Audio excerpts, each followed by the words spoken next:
మాతృశక్తి పరమ పూజ్యులు గురువు గారు మీ అందరికీ కూడా శుభాభినందన. మా ఆశ్రమంలో మామిడి చెట్టు ఇంత చిన్నగా ఉంది. అయితే ఆ చిన్న మామిడి చెట్టుకు కాయలు కాస్తూ ఉన్నాయి. అయితే మా సభ్యుడు ఒకడు వచ్చి ఈ చెట్టు కాయలు కాస్తుంది, ఈ కాయలు ఈ పూత అంతా కూడా తెంపేసేయండి అని చెప్పాడు.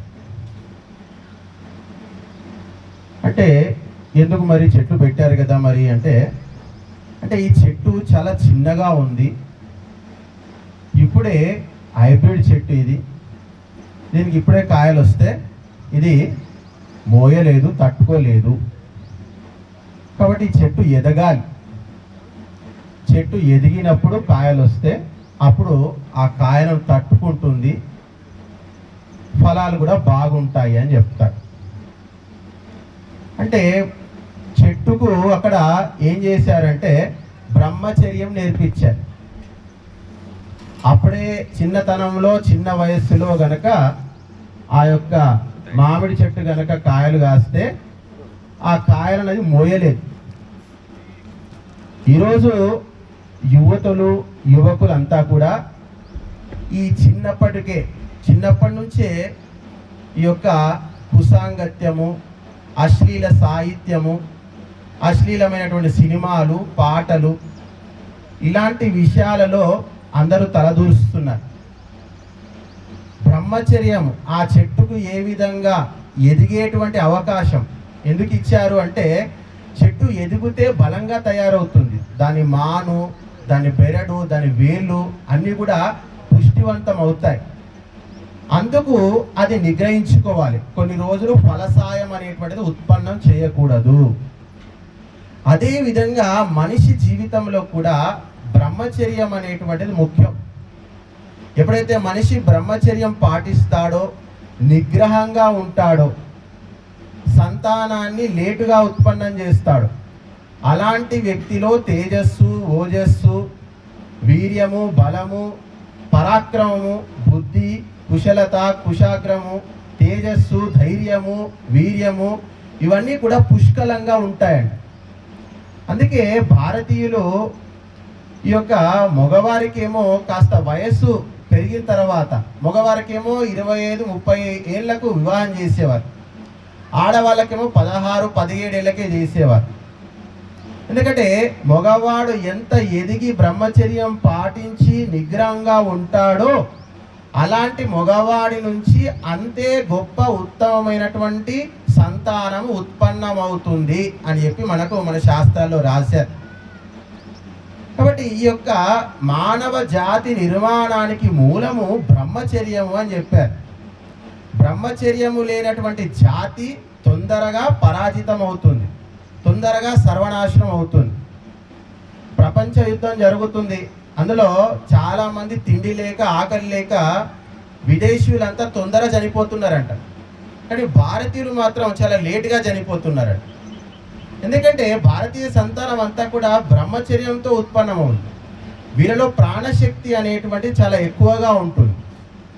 కాబట్టి ప్రాణశక్తి యొక్క ఉద్భవానికి కావచ్చు, శరీరంలో ప్రాణశక్తి సంచారానికి కావచ్చు, మనిషి దేవతగా మారేటువంటి అద్భుతమైనటువంటి శక్తి సంపన్నం యొక్క కలయిక కావచ్చు, వాటన్నిటికీ మూలము ఈ బ్రహ్మచర్యము అని చెప్పారు.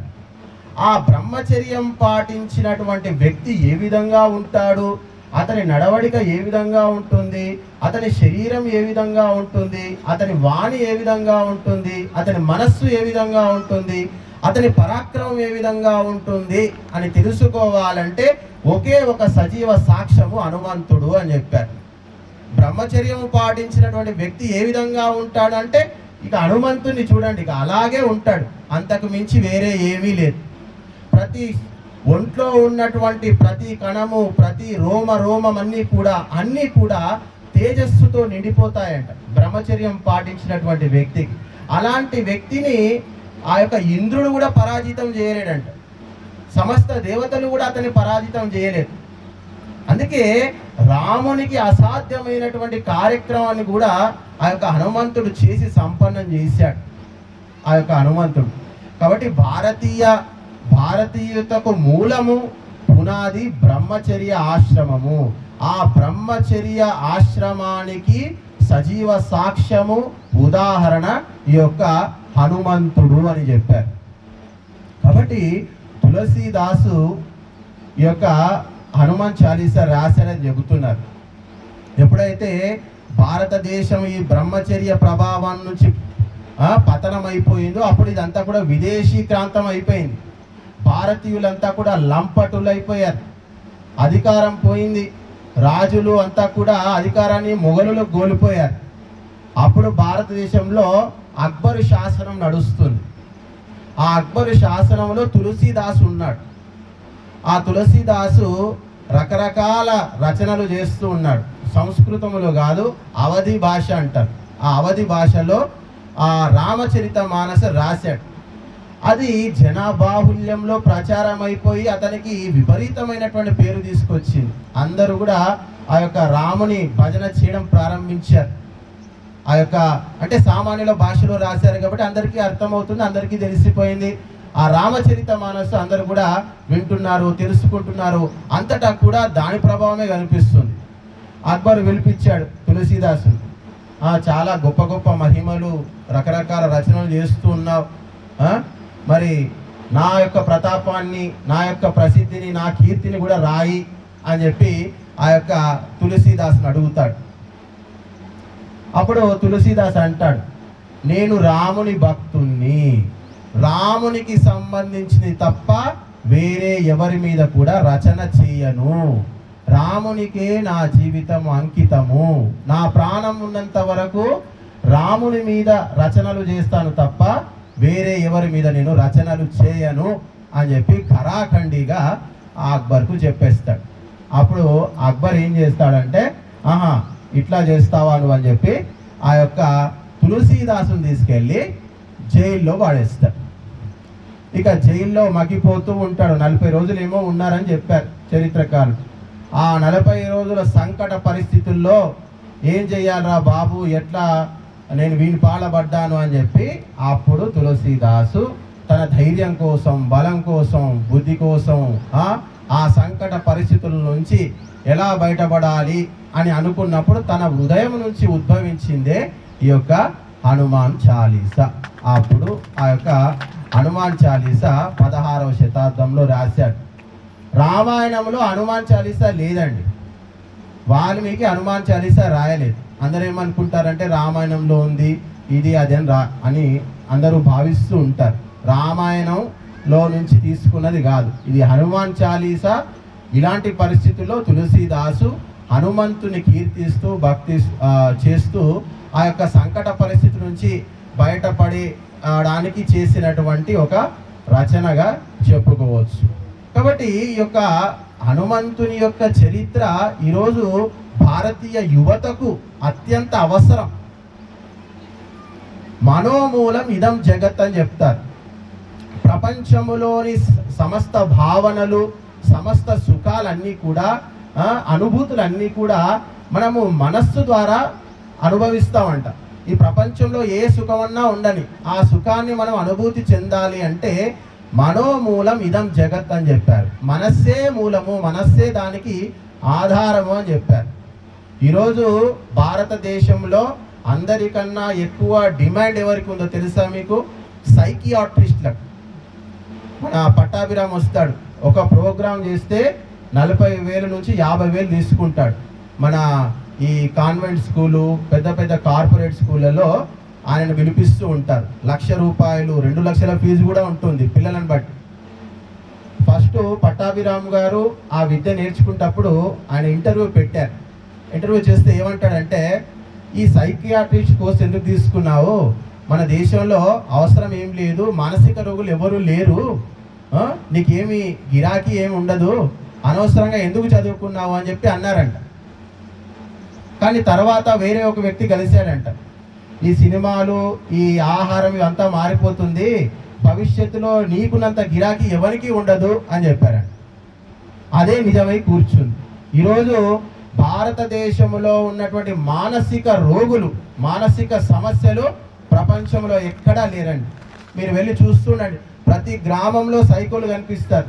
ఏవో పిచ్చి పిచ్చి చేష్టలు చేయడము, ఎగురుతుండడము, దూకుతూ ఉండడము, నాకు ఈ దయ్యం పట్టుకుంది, ఆ దయ్యం పట్టుకుంది, ఇది అది రకరకాలైనటువంటి మూఢాచారాలు, అపనమ్మకాలు, దేవుని పట్ల, భగవంతుని పట్ల, భక్తి పట్ల వాడు చేసేదానికి, వాని జీవితానికి, వాడు చేస్తున్న దానికి, వాని ఆలోచన విధానానికి ఎక్కడ కూడా సమ్మతం ఎక్కడ కనిపించదు. ఎక్కడ కూడా శాస్త్ర సమ్మతం అనేటువంటిది సామాన్యులు చేసేటువంటి పనుల్లో ఎక్కడ కూడా కనిపించదండి.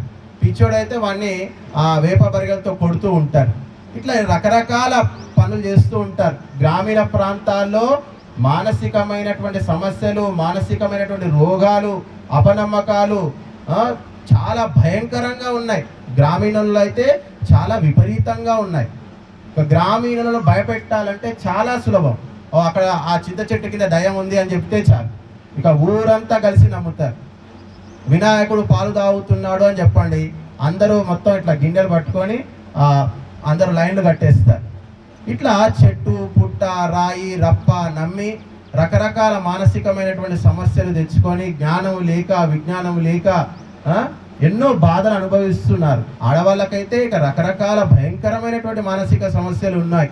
ఆడవాళ్ళకైతే ఇక మగవాళ్ళకి అన్నిటికీ ఒకటే సమస్య, అన్నిటికీ ఒకటే పరిష్కారం, మందు తాగడం, హాయిగా నిద్రపోవడం. అన్నిటికీ ఒకటే సొల్యూషన్, అన్ని రోగాలకు ఒకే మందు, ఆ యొక్క వైన్స్. అలా వీళ్ళు తయారయ్యారు. కాబట్టి వీళ్ళంతా కూడా మానసికంగా పతనమైపోయారు. మనిషి సంకటం వచ్చినప్పుడు వాడి మనస్సు దృఢంగా జ్ఞానయుక్తంగా ఉన్నప్పుడు వాడు ఆ సంకటాలను ఎదుర్కోగలుగుతాడు. ఏదో ఇంట్లో సమస్యలు వచ్చాయని చెప్పి రకరకాలుగా తిరగడము, పిట్ట దొర దగ్గరికి, ఈ దొర దగ్గరికి, అక్కడికి ఇక్కడికి, ఈ జాతర ఆ జాతర అని తిరగడం, అక్కడ పోయి బొట్లు పెట్టుకోవడం, ఇక్కడ తాయెత్తులు కట్టించుకోవడం, ఇట్లా భారతీయులంతా కూడా మానసిక బలహీనుల్లాగా తయారైపోయి ఒక చచ్చుపడినటువంటి జాతిలాగా తయారైపోతూ ఉన్నారు. నిజామాబాదు, కరీంనగరు, వరంగల్, కామారెడ్డి ఇక్కడంతా కూడా మొత్తం కూడా మానసికంగా బలవంతులు ఎక్కడ కనిపించట్లేదు. అంతా కూడా బలహీనులే ఉన్నారు. ఆడవాళ్ళేమో బీడీలు చేసుకుంటున్నారు, మగవాళ్ళేమో గల్ఫ్కి వెళ్తూ ఉన్నారు. అంటే స్వయంగా నేను భారతదేశంలో ఉండి సంపాదించుకోగలను, ఇక్కడ నేను కోట్లు సంపాదించగలను, ఇక్కడనే అంబానీ తయారయ్యాడు, ఇక్కడే ఆదాని తయారయ్యాడు, ఇంతమంది ఇక్కడే తయారవుతున్నారు, ఈయనపై గల్ఫ్లోకి వెళ్ళి తయారవుతామని అనుకుంటున్నారు. అందరూ వెళ్ళిపోతూ ఉన్నారు. ఎందుకంటే అక్కడే మాకు అన్నీ వస్తాయి, మమ్మల్ని ఉద్ధరించడానికి వాళ్ళే ఉన్నారు, నాకు ఆ శక్తి లేదు, నన్ను నేను ఉద్ధరించుకోలేను, ఈ భరత భూమిలో అలాంటి అవకాశాలు లేవు అనేటువంటి ఒక భావన భారతీయులకు వచ్చింది. అంటే దీన్ని ఏమంటారంటే ఆత్మన్యూన్యత. ఏమీ చెయ్యలేము, ఇంగ్లీషు చదువుకుంటేనే బతకగలము, గల్ఫ్కి వెళ్తేనే బతకగలుగుతాము, అమెరికాకి వెళ్తేనే సుఖపడతాము అనేటువంటి భావన ఈరోజు భారతీయుల్లో కాశ్మీర్ నుంచి కన్యాకుమారి వరకు అంతటా కూడా వ్యాపించి ఉంది. దీని అంతటికీ ఒకే ఒక కారణము మానసికమైనటువంటి దారిద్ర్యము, మానసికమైనటువంటి బలహీనత, అజ్ఞానము, మూర్ఖత్వము, అవివేకము అని చెప్పారు. అలాంటి భారతీయులకు ఈరోజు ఒకే ఒక బ్రహ్మాస్త్రము ఈ యొక్క హనుమాన్ చాలీసా అని చెప్పారు. ఎప్పుడైతే నువ్వు మానసికంగా పరిపక్వంగా జ్ఞానయుక్తంగా ఉంటావో ఈ ప్రపంచంలో నువ్వు సాధించలేనిది ఏదీ లేదు అనేటువంటిది ఆ యొక్క బ్రహ్మచర్య జీవితంతో చేసేటువంటి అద్భుతాలన్నీ కూడా హనుమంతుడు మనకు చేసి చూపించాడు. హనుమంతుడు సముద్రాన్ని లంఘించాడు అని చెప్పి మనకు చెబుతూ ఉంది రామాయణం. ఎట్లా సాధ్యం అంటే ఏ వ్యక్తి అయితే యోగాన్ని ఆచరిస్తాడో వారికి సిద్ధులు కలుగుతాయని చెప్పి మనకు యోగ దర్శనంలో ఉంది. అలాంటి సిద్ధి పొందినటువంటి వ్యక్తులు భారీ కాయంతో తయారవుతారంట, వారు దూది పింజంలాగా కూడా మారిపోతారు అని చెప్పారు. వీటినే అష్టసిద్ధులు అని చెప్తారు. అనిమ, లగిమ, గరిమ ఇలాంటి ఎన్నో సిద్ధులు కలుగుతాయంట. కాబట్టి హనుమంతుడు బ్రహ్మచారి, యోగి, తపస్వి కాబట్టి అతనికి ఎన్నో సిద్ధులు ఉండి ఉండవచ్చు. ఆ సిద్ధుల వల్ల అతడు గాలిలో ఎగిరేటువంటి శక్తిని కూడా కలిగి ఉండవచ్చు. దానివల్లనే అతడు సముద్రాన్ని లంఘించి లంకకు వెళ్ళి సీతమ్మను చూశాడు. చూసి ఆ సమాచారాన్ని మన రామునికి తెలియజేయడం కూడా జరిగింది. ఆ విధంగా ఆ యొక్క సీతమ్మను తీసుకొచ్చేటువంటి మార్గము సుగమం అయ్యింది. కాబట్టి హనుమంతుని యొక్క చరిత్ర మనకు మానసికమైనటువంటి బలాన్ని తీసుకొస్తుంది, మానసికమైనటువంటి దృఢత్వాన్ని తీసుకొచ్చేటువంటి ఒక వైజ్ఞానికమైనటువంటి రచన అని కూడా మనం చెప్పుకోవచ్చు. ఋషులు మునులు సినిమాలు తీయలేదండి. వాళ్ళు ఏ రచన చేసినా కానీ మానవ జీవన నిర్మాణం కోసమే వాళ్ళు కలం పట్టుకొని ప్రతి శ్లోకము కానీ ప్రతి మంత్రము కానీ వాళ్ళు రాసింది రచించింది అంతా కూడా మన మనస్సు మీద ప్రభావం చూపించడానికే వాళ్ళు రాశారు. ఏదో టైంపాస్కు రాసుకొని పేరు తెచ్చుకుందామనో భారతరత్న సంపాదిద్దామనో ఋషులు మునులు ఏది చేయలేదు. ఋషులు మునులు చేసిందంతా కూడా సమస్త ప్రపంచ మానవ కళ్యాణం కోసమే వాళ్ళు రచనలు చేశారు. ఈరోజు భారతదేశంలో చూసుకుంటే గడిచినటువంటి సంవత్సరములో 1,70,000 మంది ఆత్మహత్య చేసుకున్నారు. 1,70,000 మంది ప్రతి సంవత్సరానికంట. గడిచినటువంటి 2 సంవత్సరాల్లో ప్రతి సంవత్సరానికి 1,70,000 మంది ఆత్మహత్య చేసుకొని చనిపోతూ ఉన్నారు. మన శాస్త్రాలు చెప్తూ ఉన్నాయి, ఆత్మహత్య మహాపాపం అని చెప్పారు. ఆత్మహత్య చేసుకున్నటువంటి వ్యక్తికి మంచి జన్మలు రావు. జీవితంలో ఎంత సంకటమైనటువంటి పరిస్థితులు వచ్చినా కానీ మనిషి దాన్ని పోరాడాలి, జయించేటువంటి ప్రయత్నం చేయాలి. ఎటు కాకపోతే ఖాళీగా కూర్చోండి. కానీ ఆత్మహత్య చేసుకోవాలి అనేటువంటి భయంకరమైనటువంటి నిర్ణయాలు, నాకు వీసా రాలేదు, దుబాయ్ పోదామంటే వీసా రాలేదు, మందు తాగడము, ఉరి పోసుకోవడము, ఇలాంటివి ఎన్నో గ్రామాల్లో నేను వార్తలు కూడా వింటూ ఉన్నాను. కాబట్టి మన దగ్గర హనుమంతుడు ఉన్నాడు, రాముడు ఉన్నాడు. కాబట్టి హనుమంతుడు అటు జ్ఞానానికి, ఇటు భక్తికి, ఇటు శక్తికి, ఇటు వినయానికి, వీటన్నిటికీ కూడా మూలము హనుమంతుడు అని చెప్పారు. చాలామంది దగ్గర జ్ఞానం ఉంటుంది కానీ వినయం అనేటువంటిది ఉండదు. ఎంతో జ్ఞానం అంటే సకల శాస్త్రాల సారాన్ని తెలుసుకున్నప్పటికీ హనుమంతుడు రాముని దగ్గర ఒక సేవకునిగా మాత్రమే ఉన్నాడు తప్ప నేను జ్ఞానినను, నేను పండితుడనో ఎప్పుడూ కూడా ఆయన ఆ రామునికి సహాయ సహకారాలు అందించకుండా ఎప్పుడు కూడా ఆటంకపరచలేదు. కాబట్టి సత్పురుషుల యొక్క సంగమము, సత్పురుషుల యొక్క సాంగత్యము ఏదైతే ఉందో అది నిరంతరము మనకు మంచినే చేస్తుంది, మన జీవితాన్ని ఉద్ధరిస్తుంది. కాబట్టి ఈరోజు హనుమంతుణ్ణి ప్రతి గ్రామంలో ఎన్నో హనుమంతుని విగ్రహాలు ఉన్నాయి, ఎన్నో గుళ్ళు కట్టారు. వెళ్తారు, అక్కడ బొట్టు పెట్టుకుంటారు, ఆ కాషాయం బొట్టు ధరిస్తారు, ఆ కాషాయం అంతా కూడా హనుమంతునికి రుద్దేస్తారు. అక్కడ హనుమంతుని ఆ కాషాయ వస్త్రంతో అలంకరిస్తారు, రకరకాలుగా చేస్తూ ఉంటారు. మరి మహాపురుషుల యొక్క చరిత్రను మనం తెలుసుకోవాలి. తెలుసుకొని ఏం చెయ్యాలి అంటే గుడిలోకి వెళ్ళి దండం పెట్టడం కాదు.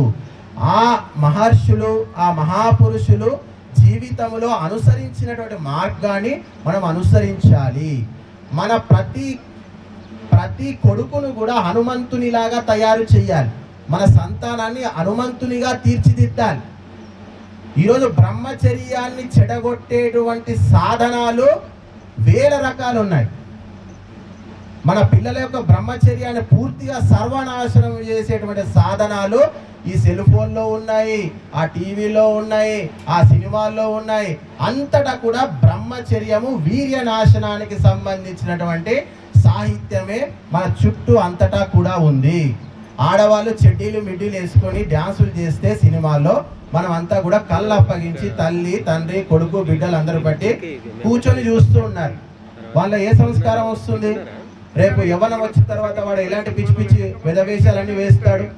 ఇది ఆడవాళ్ళకు కూడా వర్తిస్తుంది, మగవాళ్ళకు కూడా వర్తిస్తుంది. కాబట్టి రెచ్చగొట్టేటువంటి సాహిత్యము, రెచ్చగొట్టేటువంటి ఆ సినిమాలు ఇవన్నీ కూడా మనకు భ్రష్టు పట్టినటువంటి హీరోలు హీరోయిన్లు అంతా కూడా చూపిస్తూ ఉన్నారు. వాళ్ళెవరికి బ్రహ్మచర్యం లేదండి. మీరు అనుకుంటున్నారు హీరోలకు హీరోయిన్లకు బ్రహ్మచర్యం ఉంది అని మీరు అనుకుంటున్నారు. అందరికి కూడా అక్రమ సంబంధాలు ఉన్నాయి, ఎవరికి కూడా బ్రహ్మచర్యం లేదు. మన పిల్లలందరికీ కూడా బ్రహ్మచర్యం ఉంది. కానీ వీళ్ళను చూసినప్పుడు వీళ్ళు వేసేటువంటి అనవసరమైనటువంటి వేషాలు పదే పదే చూడటం వల్ల వీళ్ళలో బ్రహ్మచర్యం అనేటువంటిది భంగం అయిపోతుంది. ఒకని ముఖంలో కళ ఉండదు, కాంతి ఉండదు, జ్ఞాపశక్తి ఉండదు, శక్తి ఉండదు. 25 సంవత్సరాల లోపల ఎక్కువ మంది ఆత్మహత్య చేసుకుంటున్నారు. మన రాష్ట్రం కావచ్చు, మన దేశంలో కావచ్చు. యువకులు ఎక్కువ మంది మానసిక దౌర్బల్యం వల్ల. ఎందుకంటే బ్రహ్మచర్యం అనేటువంటిది లేదు, ఎక్కడ కూడా సత్ సాహిత్యం చదవట్లేదు. అందుకే రామాయణాన్ని చెప్పారు, హనుమంతుని గురించి చెప్పారు. మరి ఎవరి గురించి ఎందుకు చెప్పలేదు చెప్పండి? ఎప్పుడైతే